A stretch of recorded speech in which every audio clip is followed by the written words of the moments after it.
winds. Now, we are still a few hours away from it making landfall. You've been tracking it all throughout the day today, so we kind of want to see where that's all going to happen. All right, so the strongest winds are obviously right around the center of the storm, and it's where we're finding some of the heaviest rain bands as well. Let me go ahead and show you the radar. Now that we're close to shore, we can easily see that eye being picked up near Corpus Christi, still about 40 miles offshore at this point. So moving to the northwest about 10 miles per hour. That is still on track for about a 9-10 o'clock landfall tonight, but the heavy rains have already started extending pretty much to the Louisiana coastline, with heavy rains now falling through Houston and Galveston as well. And as this slowly moves to the northwest, we're going to continue to see strong gusty winds only picking up, and then we just begin to see our threat with flooding. Here's the very latest. Winds now up to 125 miles per hour. So this has strengthened a little bit since our last check, and that's going to continue to move on shore. And then zooming in a little bit, notice how it sets up camp here, kind of bobbles around before very slowly drifting toward the east later in the week. And this is setting up for an intense flooding situation. We are talking about some models going as high as 50 inches. I didn't misspeak there, 50 inches of rain associated with this storm in some spots before this starts to work its way back on out of here. Something we are taking very, very seriously. And one of the bigger things about this was just a couple of days ago, we were talking about making landfall as a Category 1, and now we've got a major hurricane just hours away. We've seen that this summer. We saw Tropical Storm Emily that really just came out of nowhere one day. And then this Harvey went from a tropical depression to now a Category 3. So how does this all happen? How does it kind of come out of nowhere? It feels like it comes out of nowhere. We know you're tracking it, but how does that happen? So in the case of Harvey, models don't handle things that don't happen very often very well. So it's not uncommon for them to underestimate some of these ones that ultimately end up rapidly intensifying. It's what happened with Andrew. It's what's happening with Harvey now. And in the case of Emily, remember, we were talking days out about we were going to get a heavy rain event here in Tampa. We were arguing over about 5 miles an hour, and it just tipped that scale, became a tropical storm. And suddenly it seemed like everyone sort of took notice because, oh my gosh, we've got a tropical storm, even though we've been talking about a significant rain event for days. Either way, get prepared. It's important for all of us here in Florida to remember that as well. Remember, this can happen here. Exactly. All right, we'll track it with you again coming up in a few minutes, Ash.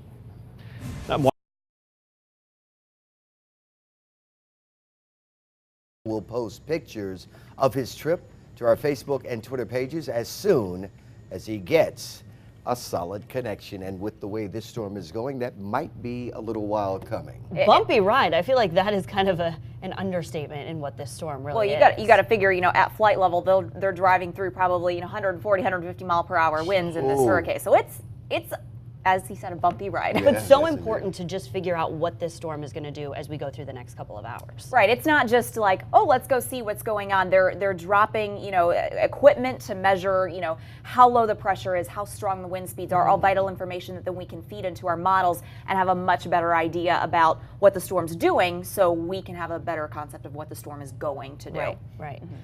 Well, it's certainly going to be something that we're watching really closely the next couple of hours. Very, very carefully. In fact, we're seeing this about 35 miles away from the coast.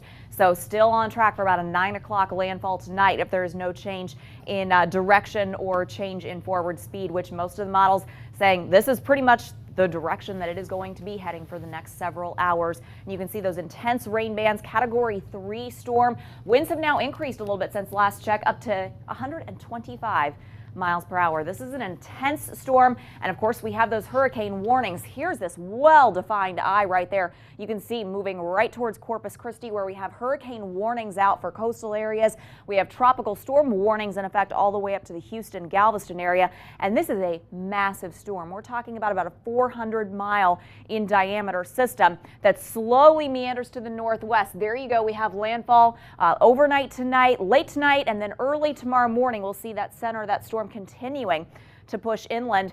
And yes, it will be weakening as it moves on shore, but here's the problem.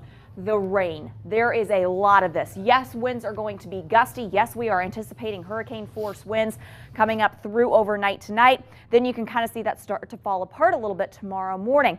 This is really what we are concerned about with this particular storm. So I'm taking you through Sunday into Monday. Watch these totals add up to over 20 inches in places like Port Lavaca. We get up over 25 with this latest model run, 27. We just keep going, and that extends all the way now over into the Houston, Galveston area. Remember, a couple of years ago, they had those Memorial Day storms. That was only 10 to 15 inches in many parts of the state. So we are talking in some spots, not only topping 30, some models going as high as 40 inches in isolated areas, maybe as much as 50. The problem is this storm is just going to park itself right over the area, and it looks like it could be bringing rain for a week. I'm talking this time next Friday, that storm, or at least what's left of it, could still be bringing rain to parts of southeast Texas. Closer to home, I am tracking some showers and thunderstorms. You can actually make out kind of a counterclockwise rotation parked over the center of the state. That's a weak tropical low that we're not forecasting to strengthen into anything, but will continue to kind of bring in those showers through the evening, although we're clear right now around the Bay Area. And looking outside, things are pretty quiet along the coast right here, seeing some puffy cumulus clouds, but that is about it. Far cry from what we're dealing with in southeast Texas right now, and conditions are only going to get worse over the next several hours. So I will keep checking back, updating you on Facebook with what's going on in relation to Hurricane Harvey. Again, a major hurricane in the Gulf of Mexico. For us, though, things are actually fairly quiet over the next several days. A few more shower and thunderstorm chances tomorrow before we get back into that typical afternoon, evening summertime pattern. So if you think you spend too much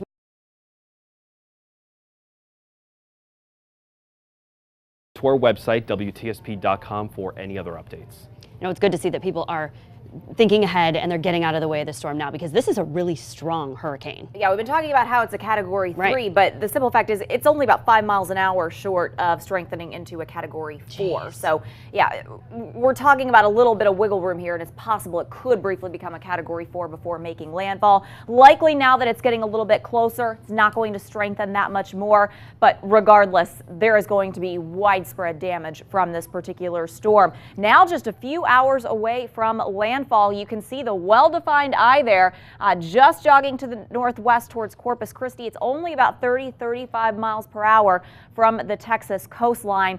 And once it makes landfall, it will start to weaken, but slowly, and the winds have never been the biggest threat with this.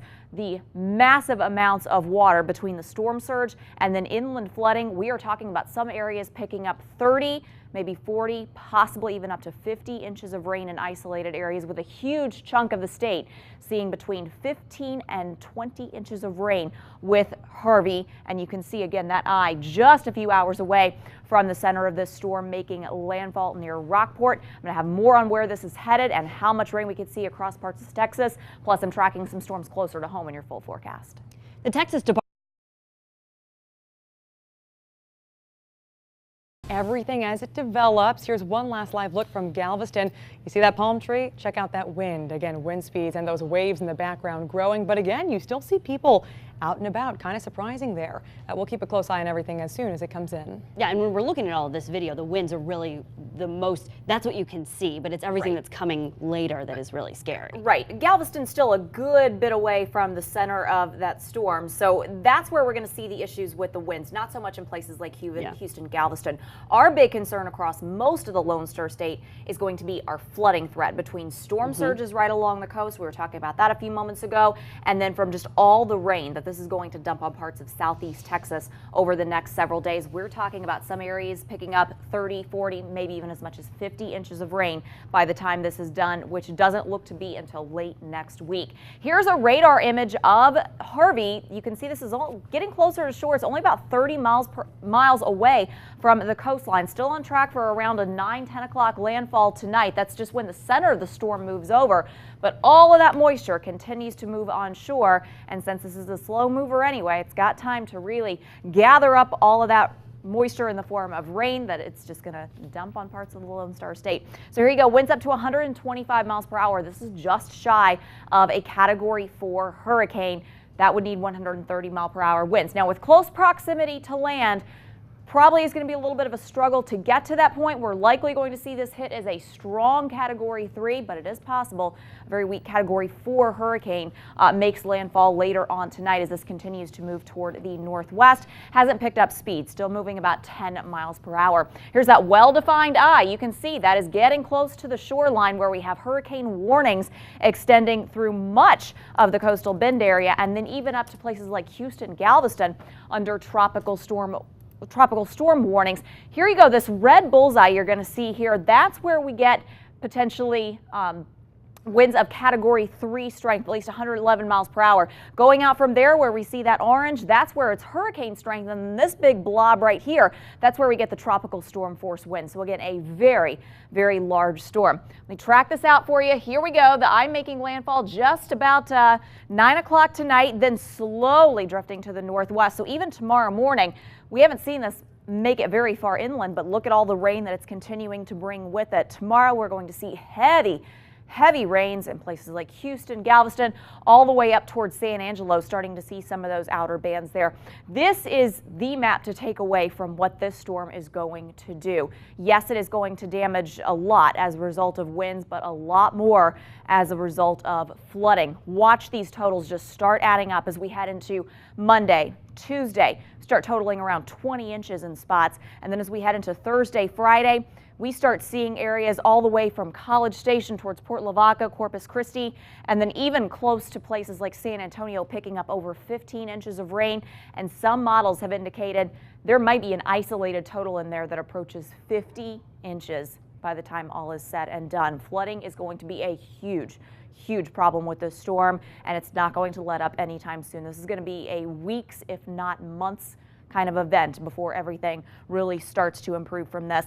We're tracking some showers and thunderstorms through parts of Hernando, moving toward Pasco County. A lot of the activity in Citrus, moving there along 19. That's going to start pulling offshore here shortly.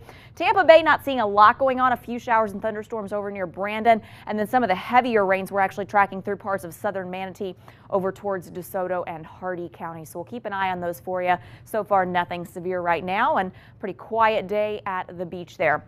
In fact, our weather pattern after tomorrow, when that weak tropical low that's bringing tonight's showers and storms moves out, we get right back into that typical summertime pattern with afternoon and evening storms at around a 40 to 50% coverage. And of course, daytime highs near 90 degrees.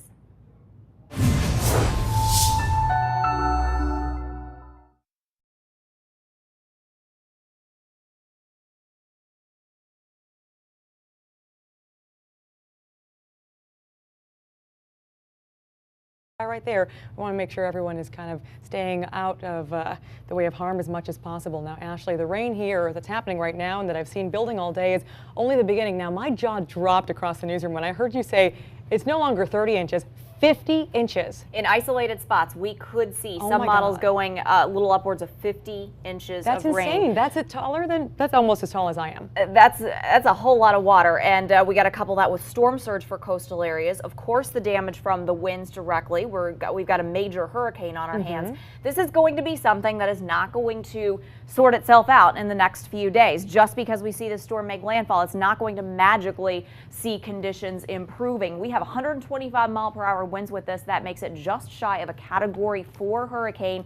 It's continuing to move toward the west at about 10 miles per hour, and it's likely not going to pick up much forward speed, which would put the center of the storm, the eye, making landfall around 9 o'clock tonight, give or take a bit. We have hurricane warnings in effect up and down the Texas coastline. We've got tropical storm warnings all the way up into the Houston area. This includes places like Galveston that was hard hit back in 2008 when Ike made landfall there along the Bolivar Peninsula.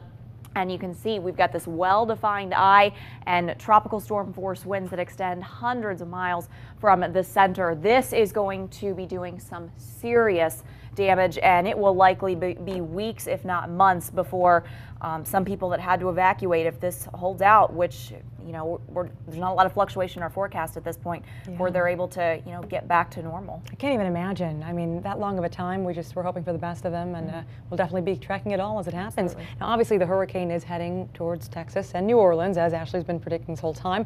But seeing where it's heading had a lot of you asking a question. Where are hurricane hotspots, especially in the Gulf? So the National Hurricane Center breaks down all the hotspots along the coast where hurricanes hit from 1950 to 2011. Check out all of these dots. Each colored dots represent a storm. Now, most of them are yellow, which is a Category 1 storm. Hotspots with the most clusters are the coast of Texas, Louisiana, and South Florida. But something you'll notice, Look at that blank, wide open spot right where Pinellas County is. Well, that's because the Tampa Bay area has not seen a hurricane since 1921. Now, here's another version of that map, this time looking at the total number of hurricane strikes by counties from the 1900s to 2010.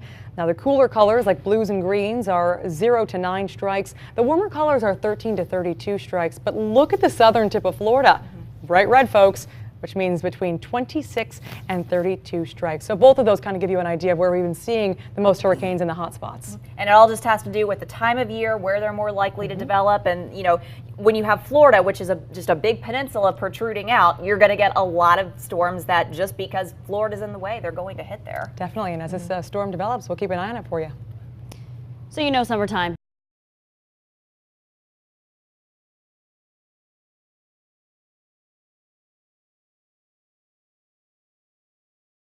TSP.com. Ashley Beatty, all of the weather team, everybody, busy, busy, busy, keeping an eye on this hurricane. Across the country, all eyes are on Texas. This is an incredibly devastating storm that's just starting to work its way closer and closer to the Texas coastline, likely making landfall in just a few hours from now. Here's the center of that storm, still moving to the northwest about 10 miles per hour. The strength on this just shy of a Category 4 hurricane. So it is possible we could see just briefly touching that mark before the storm makes landfall around 9 o'clock tonight. Winds currently at 125 miles per hour. It's why we have hurricane warnings posted up and down the coast from Corpus Christi almost to Brownsville, Texas, and then tropical storm warnings for winds are in place all the way up into the Houston, Galveston area. So just to give you an idea, this red here, that's where we could see Category 3 force winds of 111 miles per hour. We come out a little bit farther and we start talking about how far those hurricane force winds extend. And then when we start talking about tropical storm force winds, look at that. A huge chunk of the state along the coast is going to be dealing with at least that, and that doesn't even account for the rain. Those winds alone, look at some of these wave heights. 20 feet, I just checked a few moments ago, we were closer to 23 feet at the peak of this. And of course, we've got storm surge to deal with. That's going to push a lot of that water on shore and then starts the inland flooding. So we have a lot of devastation that's on the way with this storm. Here's the center of that eye. It's going to be making landfall tonight, but then not moving. And that's why this is such a potential flooding threat across much of the state, where many areas of Texas are going to pick up over 20 inches of rain. Some models have gone as high as complete rainfall totals through next week in the neighborhood of 50 inches. Just try and comprehend how much water that is. That's an awful lot, plus the storm surge, plus the tornado threat, plus the wind damage. A whole lot going on with this.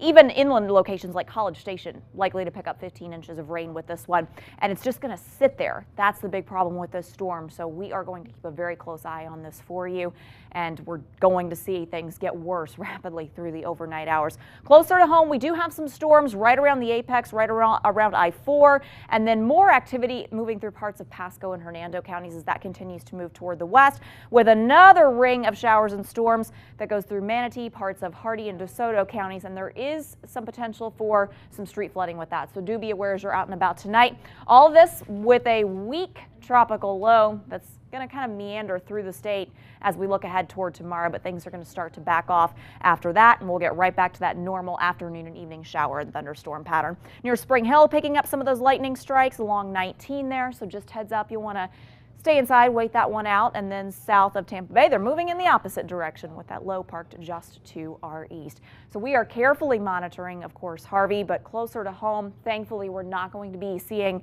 direct impacts from this storm.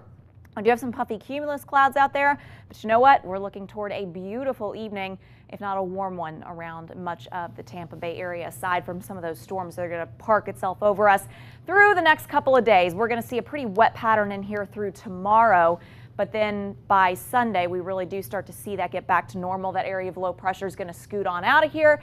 So by tomorrow evening, we should start to see that activity beginning to back off. And by Sunday, we're right back in that 12 to about 10 o'clock time frame for getting just those typical afternoon and evening showers and thunderstorms at about a 40 to 50% coverage, with daytime highs near 90 for the next several days.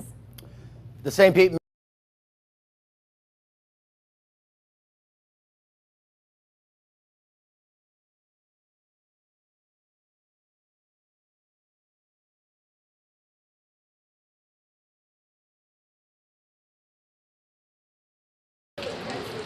video from Corpus Christi. My goodness, you can see the wind whipping around trees at a hospital. The person taking this video, as you can see, they are under an awning trying to stay safe as they're recording this, but you can see that wind really whipping and hitting hard in that area.